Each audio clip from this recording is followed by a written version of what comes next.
नमो देवे महादेवे शिवाय सतत नमः प्रभुते भद्राय नेताय प्राणास. नमस्कार. आज देवीची आठवी माळ म्हणजे अष्टमी. चंडमुंड नावाच्या दैत्याचा संहार करून देवीला शांत करण्यासाठी अष्टमीच्या दिवशी जो होम हवन करण्यात येतो म्हणजे ती तिथी आज प्रत्येक ठिकाणी हवन करण्यात येते. रुद्र रूप धारण केलेल्या देवीला शांत करण्यासाठी या हवनाचं नियोजन करण्यात येते. आपल्या मंदिरावर पण आज हवन आहे. त्याचप्रमाणे नेहमीप्रमाणे आज देवीला पिंक कलरची शालू परिधान करण्यात आला.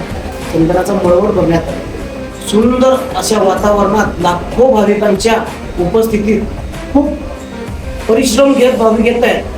तुम्ही केव्हा येत आहे या आदिमाया शक्तीच्या चरणी विलीन व्हा आणि आपल्या मनाची इच्छा पूर्ण करण्यासाठी देवीला साकडं घाला.